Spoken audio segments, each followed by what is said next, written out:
Good afternoon students. आज आपण या ठिकाणी BA द्वितीय वर्षाचं सेमिस्टर 5वा या वर्षाचा अभ्यासक्रम जो आहे तो आपण याच्यामध्ये आजच्या या तासिकेमध्ये घेणार आहोत. सेमिस्टर 5वा BA तृतीय वर्षाला पहिला जो पेपर आहे ज्याला DSC 3 किंवा A1 म्हणजे HSC A1 असं नंबर त्यांनी दिलेला आहे. तर त्या पेपरचं टायटल आहे हाऊसिंग आणि इंटेरियर डेकोरेशन. तर हाऊसिंग आणि इंटेरियर डेकोरेशन म्हणजे गृहयोजना आणि आंतर सजावट. तर गृहयोजना आणि आंतर सजावट या अंतर्गत आपल्याला एकूण 4 युनिटचा अभ्यास जो आहे तो आपल्याला या पेपरमध्ये करायचा आहे. त्यापैकी पहिलं युनिट जे आहे ते म्हणजे आहे हाऊस प्लॅन. तर हाऊस प्लॅन अंतर्गत आपल्याला हाऊस प्लॅन म्हणजे घराचे आराखडे जे आहेत ते आपल्याला या पहिल्या चॅप्टरमध्ये बघायचे आहेत, ज्याच्यामध्ये आपल्याला प्रिन्सिपल्स ऑफ प्लॅनिंग म्हणजे प्लॅनिंग करण्याचे म्हणजे आराखडे बनवण्यासाठी कुठल्या प्रकारच्या तत्वांचा वापर केला जातो किंवा कुठले तत्त्व त्याच्यासाठी वापरले जातात याचा अभ्यास आपल्याला ह्या चॅप्टरच्या पहिल्या मुद्द्यामध्ये करायचा आहे. याच्यामध्ये दुसरा मुद्दा आहे की घराचे नकाशे काढताना त्याच्यामध्ये कुठल्या स्वरूपाच्या चिन्हांचा वापर सिम्बॉल म्हणजे कुठल्या स्वरूपाच्या चिन्हांचा वापर हा त्याच्यामध्ये केला जातो म्हणजे जेव्हा आपण घराचे नकाशे काढतो. त्याच्यानंतर आपल्याला त्याच्यामध्ये बघायचं आहे की टाईप्स ऑफ हाऊस प्लॅन म्हणजे काय की वेगवेगळ्या आर्थिक स्तरानुसार म्हणजे ज्या कुटुंबाची जशी क्रयशक्ती असेल म्हणजे उच्चवर्गीय, मध्यमवर्गीय, निम्नवर्गीय किंवा उच्च मध्यमवर्गीय अशा वेगवेगळ्या इन्कम ग्रुपच्या नुसार त्यांच्यासाठी आपल्याला घराचा आराखडा जो आहे तो कसा काढायचा याबद्दलची माहिती किंवा याबद्दलचं शिक्षण जे आहे ते आपल्याला ह्या युनिटमध्ये मिळणार आहे. त्याच्यानंतरचा दुसरा युनिट आहे तो युनिट म्हणजे बिल्डिंग मटेरियल्स म्हणजे बांधकामाचं कोणतं साहित्य आपल्याला वापरलं जातं आणि त्याचा आपल्याला अभ्यास जो आहे तो आपल्याला ह्या बिल्डिंग मटेरियल्स म्हणजे युनिट नंबर 3मध्ये करायचा आहे. तर याच्यामध्ये बिल्डिंग मटेरियलमध्ये फाउंडेशन म्हणजे काय पायाभरणी. तर या पायाभरणीसाठी आपल्याला काय काय मटेरियल लागतं त्या संबंधीचा अभ्यास जो आहे तो आपल्याला याच्यामध्ये करायचा आहे. याच्यामध्ये दुसरा मुद्दा आहे वॉल, डोअर्स आणि विंडोज म्हणजे भिंती, खिडक्या आणि दरवाजे याच्यासाठी कुठल्या स्वरूपाच्या साहित्याची गरज आपल्याला असते आणि ते कशा क्वालिटीचे आणि कशा स्वरूपाचे आपल्याला वापरायचे असतात या संदर्भातली माहिती आपल्याला ह्या मुद्द्यामध्ये दिली जाणार आहे. त्यानंतरचा तिसरा मुद्दा आहे रूफ, फ्लोअर आणि अदर स्ट्रक्चर. रूफ म्हणजे काय छत आणि फ्लोअर म्हणजे जमीन म्हणजे आपल्याला स्लॅब टाकायचं आहे, पत्र टाकायचे, मग टीनमध्ये कुठलं सिलेक्शन करायचं आहे किंवा स्लॅबमध्ये आपल्याला कुठल्या स्वरूपाचं स्टील वापरायचं आहे किंवा कुठल्या स्वरूपाचं सिमेंट वापरायचं म्हणजे त्याच्यामध्ये कुठल्या कंटेंट जे आहेत ते आपल्याला याच्यामध्ये आपल्याला म्हणजे रूफसाठी म्हणजे छतासाठी, जमिनीसाठी आणि अदर स्ट्रक्चर जे आहे त्याच्यासाठी काय काय वापरायचं याच्याबद्दलची माहिती आपल्याला या पॉईंटमध्ये मिळणार आहे. आणि त्याच्यानंतर आहे finishing material for different purpose. Finishing material म्हणजे काय की एका स्ट्रक्चरला सुसज्जित करणे ज्याला आपण फिनिशिंग म्हणतो. मग त्या स्ट्रक्चरला सुसज्जित करण्यासाठी वेगवेगळ्या पद्धतीने मग त्याच्यामध्ये तुम्ही ते स्ट्रक्चर जे आहे त्याला तुम्ही वेगवेगळ्या प्रकारचे टेक्स्चर देऊ शकता.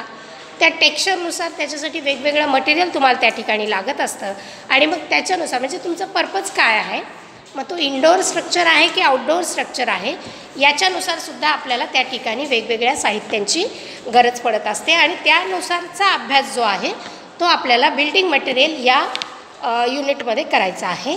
त्याच्यानंतर आपलं चौथं युनिट आहे housing finance and housing scheme credit. आता हाऊसिंग फायनान्स आणि हाऊसिंग स्कीम.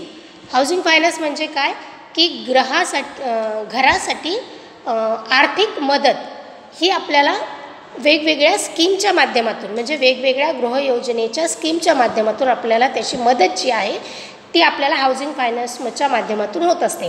मग आता हे जे काही हाऊसिंग फायनान्स जे आहेत याच्यामध्ये कुठल्या एजन्सीज आपल्याला फायनान्स करतात त्याच्यानंतर आपलं जे फायनान्स आहे हाऊसिंगचं ते कुठल्या कुठल्या मुद्द्याच्या अनुषंगाने इफेक्ट करत असतं, म्हणजे कुठल्या गोष्टी आपल्या हाऊसिंग फायनान्सला प्रभाव टाकतात किंवा आपल्या हाऊसिंग फायनान्सवरती त्याचा परिणाम होत असतो. आणि याच्यानंतर आपल्याला एक मुद्दा या चॅप्टरमध्ये अभ्यासायचा आहे आणि तो मुद्दा म्हणजे की स्वतःचे घर किंवा भाड्याचे घर. मग याच्यामध्ये स्वतःचे घर व्हर्सेस भाड्याचे घर म्हणजे या दोघांची तुलना जी आहे ती आपल्याला किंवा त्याचे फायदे तोटे जे आहेत ते आपल्याला या शेवटच्या युनिट अंतर्गत आपल्याला बघायचे आहेत. याच्यामध्ये आपला पहिल्या युनिटबद्दल बोलायचं राहिलेलं आहे. तर आपला पहिला युनिट जो आहे तो म्हणजे हाऊसिंग. हाऊसिंग म्हणजे गृहयोजना. तर गृहयोजना म्हणजे काय आहे की याच्यामध्ये थोडक्यात जे आपलं घर असतं त्या घराची योजना करणं, मग त्याच्यामध्ये वेगवेगळ्या गोष्टींचा अंतर्भाव येत असतो.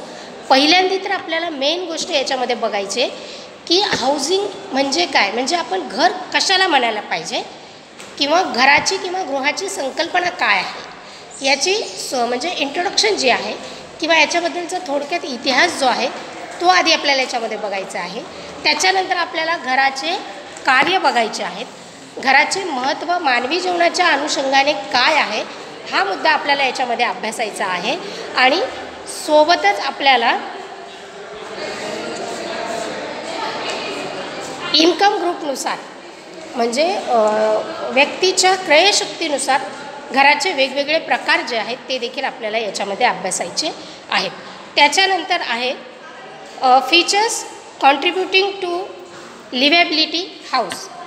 त्याच्यानंतरचा मुद्दा आहे की आपल्या घराला फीचर्स म्हणून कोणत्या कोणत्या गोष्टींची आवश्यकता असते. तर स्टोरेज म्हणजे आपल्या घरामध्ये संग्रह खोली म्हणजे आपण जे काही वेगवेगळं सामान असतं त्याला आपल्याला एखादं स्टोर रूम, त्याच्यानंतर आपल्या खोल्यांमध्ये असणारी स्पेस म्हणजे जागा, आपल्या घराच्या बाहेर असलेला पार्किंग एरिया ज्याच्यामध्ये आपण 2 व्हीलर 4 व्हीलर अशा गोष्टी ज्या आहेत त्या ठिकाणी आपण पार्किंग करू शकतो. त्याच्यानंतर आहे बाउंड्रीज म्हणजे आपल्या घराला असणारी सेफ्टी वॉलची किंवा कंपाऊंड वॉलची जी बाउंड्री आहे ती बाउंड्री.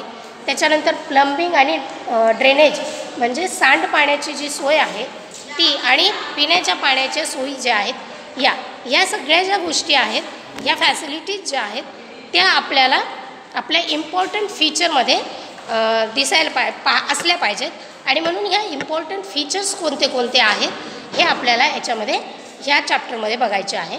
त्याच्यानंतर पुढचा मुद्दा आहे की घरासाठी आपण कोणत्या स्वरूपाच्या जागेची निवड करावी किंवा घरासाठी जागेची निवड हा मुद्दा खूप महत्त्वाचा ह्या युनिटमधला आहे की घर खरेदी करताना किंवा घरासाठी जागा खरेदी करताना या दोनही गोष्टी करताना काही महत्त्वाचे मुद्दे असतात की जे आपण या ठिकाणी बघितले पाहिजे.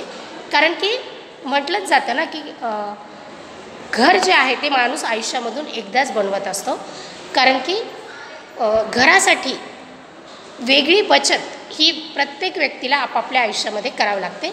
घर ही एकदम सहजासहजी होणारी गोष्ट मानली जात नाही किंवा नसते. आणि म्हणून अशा घरासाठी जेव्हा आपण जागेची निवड करत असतो किंवा रेडीमेड घराची जेव्हा आपण खरेदी करत असतो तेव्हा काही मुद्दे जे आहेत ते आपल्याला या ठिकाणी बघायला पाहिजे. याच्यामध्ये आहे जमिनीचा प्रकार. आता जमिनीचा प्रकार म्हणजे काय की जमिनीचे प्रकार जे आहे ज्याच्यामध्ये काळी भुसभुशीत जमीन, खडकाळ जमीन, मुरमाड जमीन किंवा वाळू मिश्रित जमीन अशा जमिनीचे वेगवेगळे प्रकार पडतात. मग ह्या वेगवेगळ्या प्रकारानुसार जेव्हा आपण जमीन खरेदी करतो तेव्हा त्या जमिनीवर कन्स्ट्रक्शन करण्यासाठीचा येणारा खर्च देखील हा वेगवेगळा असतो. उदाहरणार्थ जर आपण काळी भुसभुशीत जमीन जर आपण आपल्या कन्स्ट्रक्शनसाठी घेतली तर त्याच्यावर बांधलेलं घर जे आहे ते माती सरकल्यानंतर किंवा कुठल्याही आपत्तीमध्ये त्या घराचा बेस जो आहे तो सरकू शकतो. आणि मग अशा ठिकाणी कन्स्ट्रक्शन करताना आपल्याला बेस पक्का म्हणजे पाया पक्का करण्यासाठी खूप जास्त प्रमाणात मटेरियल वापरावं लागतं आणि मग त्याच्यामुळे एकंदरच आपल्या घराची कॉस्टिंग जी आहे ती त्या ठिकाणी वाढत असते.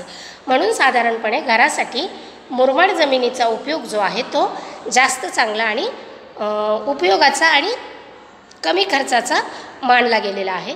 त्याच्यानंतर लीगल म्हणजे कायदेशीर बाजू जी आहे ती त्या जागेची किंवा त्या घराची ही योग्य असली पाहिजे. त्याच्यानंतर हायजीन आणि सॅनिटेशन म्हणजे तिथे आरोग्यासाठी चांगलं असं वातावरण असलं पाहिजे. आणि सॅनिटेशन म्हणजे त्याच्यातून सांडपाण्याचा निचरा जो आहे तो त्या जमिनीमधनं व्यवस्थितरित्या झालेला असला पाहिजे किंवा व्यवस्थित करता यायला पाहिजे. त्याच्यानंतर आहे लाईट म्हणजे प्रकाश म्हणजे कोणता? सूर्यप्रकाश. सूर्यप्रकाश हा आपल्याला नैसर्गिकरित्या प्राप्त होत असतो आणि म्हणून जर आपण जी जागा घेतो आहोत त्या जागेच्या आजूबाजूला जर खूप मोठ्या उंच इमारती असतील किंवा खूप मोठे जर झाडं असतील तर त्या ठिकाणी आपल्याला तितक्या प्रमाणात सूर्यप्रकाशाची प्राप्ती त्या ठिकाणी होत नाही. आणि म्हणून मग अशा ठिकाणी आपल्याला आर्टिफिशियल लाईट्स जे आहेत ते आपल्या घरासाठी लाईटिंगची व्यवस्था जी आहे ती आपल्याला आपल्या घरासाठी करावी लागते. आणि म्हणून मग त्याच्यामुळे आपण डिफरंट टाईप्स ऑफ लाईटिंगची जे आहेत म्हणजे वेगवेगळ्या पद्धती ज्या आहेत त्या आपण आपल्या दैनंदिन कामकाजाचा वापर करण्यासाठी आपल्याला ह्या लाईटची खूप गरज असते. आणि म्हणून त्या अनुषंगाने आपल्याला तशी व्यवस्था जी आहे ती आपल्या घरामध्ये करून घ्यावी लागते. आणि त्याच्यानंतर शेवटचा मुद्दा येतो तो म्हणजे व्हेंटिलेशन म्हणजे वायुविजन. आणि वायुविजन या